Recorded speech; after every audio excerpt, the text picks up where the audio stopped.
Hi guys, welcome back to my channel. Guys, in this video we're going to discuss about the topic glaucoma. Glaucoma is an eye disease. Glaucoma एक सिर्फ disease ही नहीं है। Glaucoma एक process है जिसमें हमारी एक ये डिज़ीज़ प्रोसेस है जिसमें हमारी आइज़ की जो ऑप्टिक नर्व होती है, जो कि हमारी आँखों की दृष्टि का सिग्नल ब्रेन में ले जाती है, वहाँ पर ऑप्टिक नर्व में डैमेज होने लग जाता है, जिसकी वजह से हमारा जो ब्रेन में ले जाने वाला सिग्नल है वो स्लो होने लगता है और अल्टीमेटली मतलब इन द एंड हमारा लॉस ऑफ विज़न भी हो सकता है, यानी कि हमें दिखना बंद भी हो सकता है। चलिए जानते हैं कि ग्लूकोमा कैसे होता है और इसका कारण क्या होता है।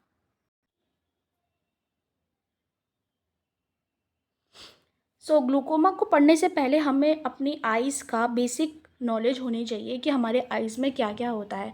जैसे कि आप आइज़ का स्ट्रक्चर देख रहे हैं, हमारे आइज़ में एक लेंस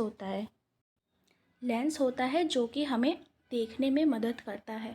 लेंस को सिलियरी बॉडी नाम की बॉडीज़ होती है जो कि होल्ड करती है। होल्ड मतलब उसको पकड़े रखती है अपनी जगह पर। मैं आपको एक बार नोटिस भी करवा दूं कि सिलियरी बॉडीज़ कहाँ पर होती है।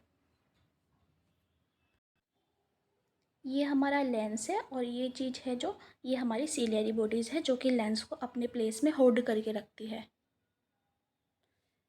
देन हमारी आइज़ में जो कलर होता है, जैसे किसी की आँखें काली होती है, किसी की आँखें भूरी होती है, किसी की आँखें नीली होती है, तो हमारी आइज़ का कलर हमारी आइरिस देती है। आइरिस, जिसको क्या बोलते हैं हम, आइरिस। ठीक है।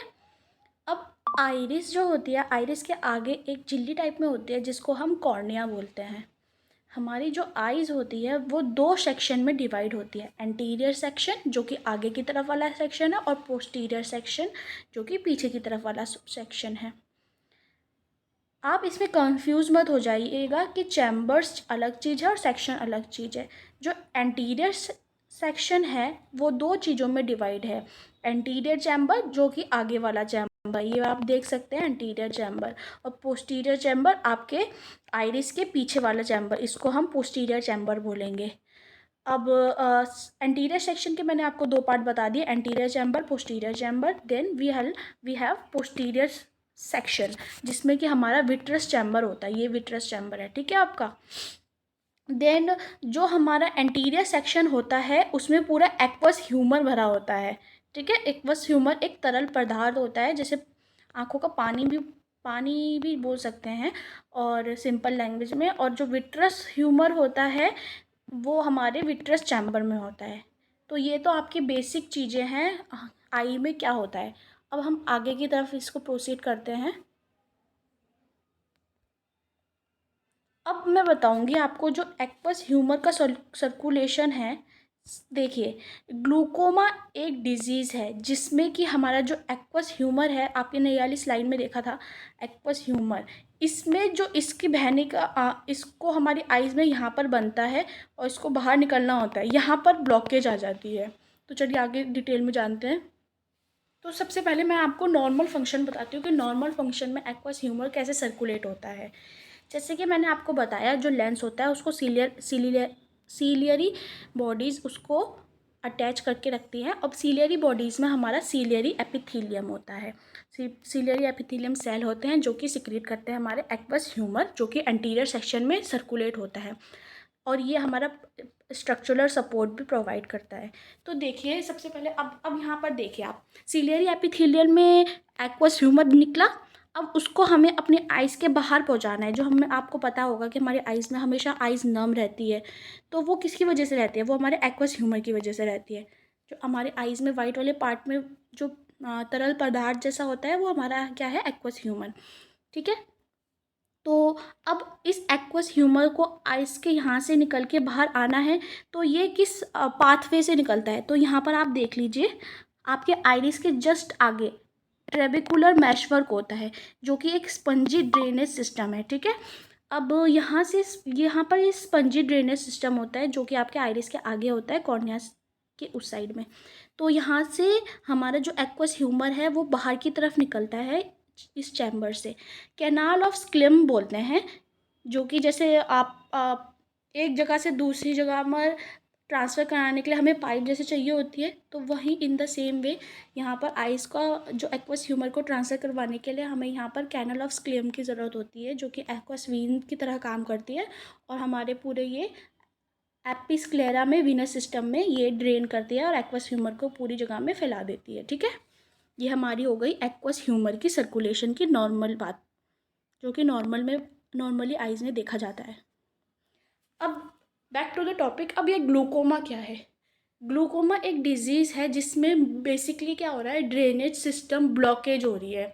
जो हमारे एक्वेस ह्यूमर है वो आइज़ में उसको ड्रेन होना चाहिए, मतलब उसको बाहर निकलना चाहिए, हमारे आइज़ पे पूरी जगह में फैलना चाहिए, पर यहाँ पर क्या हो रहा है, ड्रेनेज सिस्टम में ब्लॉकेज आ रही है, वहाँ पर रुकावट आ रही है और कुछ चीज़ ब्लॉक कर रहा है, जिसकी वजह से क्या हो रहा है, हमारा इंट्रा ऑक्यूकुलर हाइपर टेंशन हो रहा है। अब आइस को हम ऑक्यूलर बोलते हैं। अब वहाँ पर अब आप खुद ही सोचिए, अगर वहाँ से अगर किसी में हम बैलून में, अगर हमने एक बैलून ले लिया, बैलून में हम होली वाला बैलून, उसमें हम पानी भरते रहे और उसको पानी को हम निकाल नहीं रहे, तो बैलून में प्रेशर बढ़ रहा है। ठीक उसी प्रकार अगर वहाँ पर जो हमारा एक्वस ह्यूमर बाहर नहीं निकल रहा है, तो वहाँ पर प्रेशर बन जाएगा, जिसको कि हम क्या बोल रहे हैं, इंट्रा ऑक्यूकुलर हाइपरटेंशन। ठीक है, ये प्रेशर 21 mmHg से ज़्यादा होता है। आप इस पिक्चर में देख सकते हैं, जैसे कि हाँ, ये आपकी इस पिक्चर को दो भाग में डिवाइड किया गया है। ऊपर वाला पार्ट हेल्दी आई है, नीचे वाला पार्ट ग्लूकोमा वाली आइज़ है। अब आपको दिख रहा है कि यहाँ पर सिलियरी बॉडी से ये निकल रहा है फ्लूइड, देन यहाँ से आउट होकर आपके ट्रेबेकुलर मैशवर्क से निकल के पूरी आइज़ में सर्कुलेट हो रहा है, पूरी आइज़ में सर्कुलेट होगा यहाँ पर ऊपर वाली आइज़ में। ठीक है, बट यहाँ पर ग्लूकोमा में क्या हो रहा है, इसको निकलना चाहिए था यहाँ से, ठीक है, यहाँ से निकलना चाहिए था, पर यहाँ पर नहीं निकल पा रहा है, यहाँ पर किसी न किसी कारण ब्लॉकेज आ रही है, जिसकी वजह से ये फ्लूइड अंदर की तरफ भी प्रेशर लगा सकता है और बाहर की तरफ ये पूरा इंक्रीज प्रेशर करेगा। अब आपका देखो, यहाँ मैंने आपको बताया यहाँ पर ब्लॉकेज आ रही है, इंक्रीज प्रेशर करेगा, जिसकी वजह से ये प्रेशर क्या करता है, हमारी ऑप्टिक नर्व में भी प्रेशर डालता है, जिसकी वजह से हमारी ऑप्टिक नर्व होती है, ऑप्टिक नर्व क्या होती है, जो सिग्नल आइस का सिग्नल ब्रेन में पहुँचाती है, उसको डैमेज कर देता है, जिसकी वजह से क्या हो रहा है, हमारा विज़न लॉस हो रहा है, देखने की दृष्टि हमारी कम हो रही है।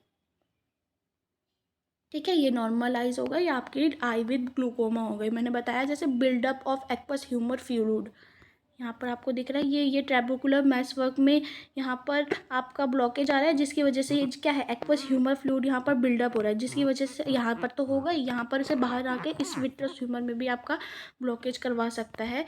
और प्रेशर जब ब्लॉकेज नहीं, आपका प्रेशर करवाएगा, जब आपका प्रेशर बहुत ज़्यादा बढ़ जाएगा, तो इसकी वजह से क्या होगा, आपका damage of active optic nerve हो रहा है। अब आपको सिम्टम्स क्या होते हैं ग्लूकोमा में, हमें कैसे पता चलेगा कि सिम्टम्स क्या है? तो हाई इंटर ऑक्यूकुलर प्रेशर हो सकता है, लैसिमरेशन हो सकता है, यानी कि आंखों से ज़्यादा पानी आना, ब्लड विजन होना, आंखों में धुंधलापन, हेड पेन होना, सर दर्द, pain in eyes and eyebrows, आंखों के ऊपर और आंखों में दर्द होना, the appearance of bright rainbow rim around any light source और अदर ऑब्जेक्ट, जैसे कि मतलब आपकी आंखों में आपको ऐसा लग रहा है, ऐसा मतलब बार बार दिखना कि जैसे रेनबो जैसा बन रहा है कुछ, जैसे कभी कभी हम आंख बंद करके एकदम आंखें खोलते हैं तो ऐसा लगता है कि हवा में कुछ अजीब सी छोटी छोटी चीज़ें तैर रही है, पर वो तो हमारा नॉर्मल चीज़ है। पर आपको जो ग्लूकोमा में ऐसा लगेगा कि बार बार रेनबो जैसी कुछ चीज़ आपके सामने आ रही है। ठीक है, fatigue of organ of vision, redness of eye देखने को मिल सकती है। अब हमारा डायग्नोस्टिक एवेलुएशन क्या होगा, मतलब हम कैसे पता लगाएंगे कि ग्लूकोमा है? तो सबसे पहला टेस्ट होता है टोनोमेट्री। टोनोमेट्री एक टेस्ट है जिसमें आपको आई ड्रॉप दिया जाता है नम करने के लिए आइज़ में, देन टोनोमीटर होता है जो कि आपका इनर प्रेशर ऑफ आई को प्रेशर नापता है।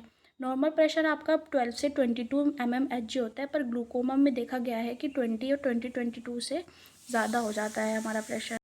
सेकेंड टेस्ट में हम ऑप्थेल्मोस्कोपी कर सकते हैं, विजुअल फील्ड टेस्ट कर सकते हैं, नर्व फाइबर एनालिसिस कर सकते हैं। इसमें क्या करेंगे, हम जो हमारी नर्व फाइबर है उसकी थिकनेस को एनालाइज करेंगे और विजुअल एक्यूरेटी टेस्ट कर सकते हैं। अब ट्रीटमेंट की तरफ अपना डिस्कशन करते हैं कि मेडिकेशन टू लोअर प्रेशर में सबसे फर्स्ट आता है आपका decrease production of aqueous humour. Aqueous humour के प्रोडक्शन को कम करने के लिए हम बीटा एड्रेनर्जिक रिसेप्टर एंटागोनिस्ट देंगे, कार्बोनिक एनहाइड्रेस इनहिबिटर देंगे। हमारे outflow increase the outflow of aqueous humour. Aqueous humour के आउटफ्लो को इंक्रीज़ करने के लिए, मतलब उसको बाहर की तरफ निकलवाने के लिए कौन सी मेडिसिन देंगे? प्रोस्टाग्लैंडिन एनालॉग्स देंगे। Decrease production and increase the outflow, मतलब इसमें हम एक तो पहले प्रोडक्शन डिक्रीज़ कर रहे हैं और हम इंक्रीज़ कर रहे हैं उसका आउटफ्लो के लिए। अब ये दोनों कंबाइन चीज़ है। अब इसके लिए हम क्या देंगे? Alpha adrenergic agonist. अब हम सर्जिकल ट्रीटमेंट में हम डिस्कस करेंगे। दो तरीके की सर्जिकल ट्रीटमेंट हो सकते हैं इसमें। ट्रूबेकुलोप्लास्टी, जो हमारा ट्रूबेकुलम मैशवर्क था वहाँ पर हम लेज़र के द्वारा ओपन ट्रेबेकुलर मैशवर्क करेंगे, जिससे कि ये हमारे ओपन एंगल ग्लूकोमा को क्योर करने में हेल्प करता है। आयरेक्टोमी में हम जो आइरिस में होता है, आइरिस में हम पंक्चर्स होल कर देते हैं, हम एक छोटा सा होल पंचर कर देते हैं जिसकी वजह से वहाँ से ड्रेन हो सके हमारा aqueous humour. At last we will gonna summarise this topic. तो ग्लूकोमा हमारी एक आई डिजीज़ है जो कि इंक्रीज प्रेशर की वजह से होती है। किसका? हमारा aqueous humour. increased in glaucoma there is increased aqueous humor which result to the increased pressure, and it ultimately leads to the damage of optic nerve and leads to the blindness. So hope you understand the topic. Thank you for watching. Please like, share and subscribe. Till then, have a good day. Thank you.